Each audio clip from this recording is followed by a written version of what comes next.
Welcome to Weld.com today. We have a new co-host that I'm going to introduce. Hi, my name is Linnett, and I'm glad to be here.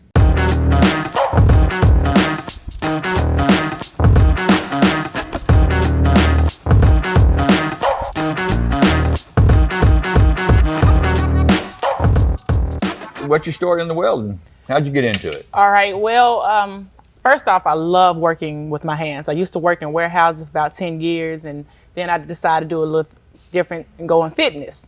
Right. But when I first moved to Florida, I decided I want to get a trade that I felt like an average person couldn't do. Right. You know, and I felt like I wanted to do something I felt was complex and would probably make me more money. So I went to the library, and I ended up seeing a poster about becoming a welder or a fabricator and things of that nature. So I decided to go to Career Source and decided to take a welding course, and I was the only woman there. Wow. But I also became foreman the first few weeks that I was there, you know, Nice. and it seemed like it was natural. And when I started welding, I just loved it. I loved the idea of making things, and I guess I just loved the idea of how I felt in my hands, and I was sold ever since. That's a cool aspect, though, you know? That's really cool, especially the trade level, you know what I'm saying? So, you know, a lot of people that get into welding, some of them just they don't know the level that they want to get into, but obviously you knew your vision, so. Oh, yeah. You know, I mean, that's great. I love the idea that I guess we're building something, Right. and that we build America. You know, a lot of people don't even know about welding. I didn't know about welding. Right. That's cool. So tell me about the show that you were on. Okay, The Toughest Nail Show. I want to hear this and how you like the show. Okay, so Toughest Nails it aired on CBS. It still airs on CBS going into season 3.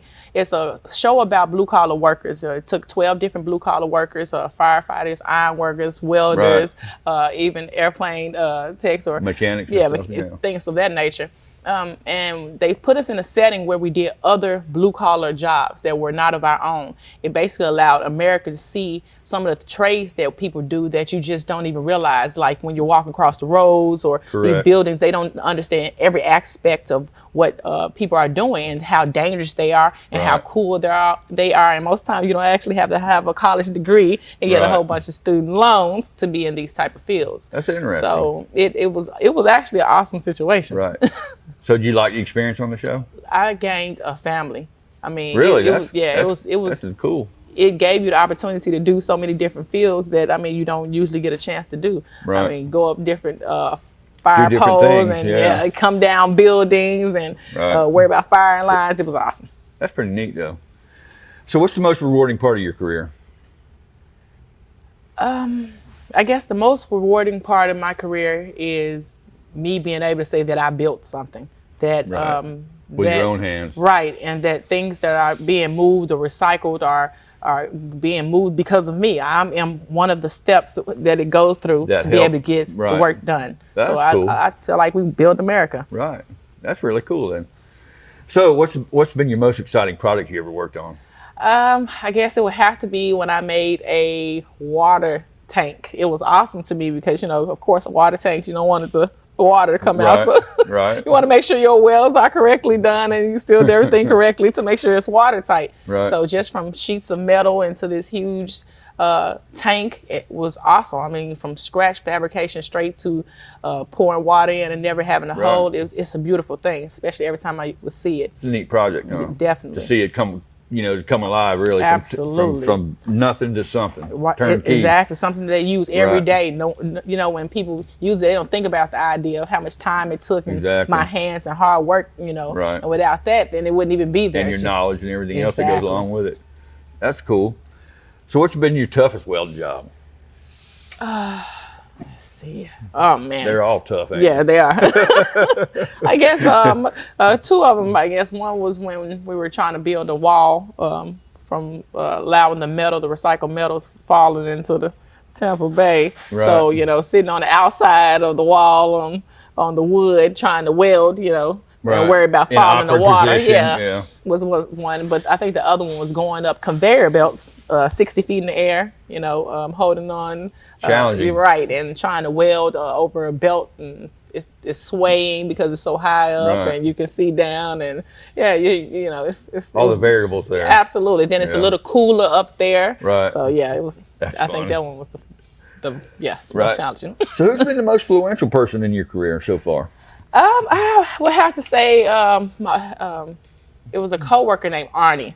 He took me under his wing. He was from Sweden, and he used to be an underwater welder. He's welded at so many different continents, and he just took me under his wing and just taught me so much. And I mean, he didn't see me, he saw me as an equal, and I appreciated that, especially in the blue collar industry. And anything that he knew, he was willing to give me as knowledge, and knowledge is power. So for this man to take me under his wing and give me as much power as possible makes you feel a lot more comfortable too. Absolutely. That's great, man, that y'all gelled like that. Yes, you know? And he, because you know how it is out in the workforce area. Oh, absolutely. You know, it's challenging, and so are the people. So, so what would you say to someone considering a career in welding? What would you, someone straight out of high school or another woman, considering a career change? What would you say to them to encourage them to get in this trade?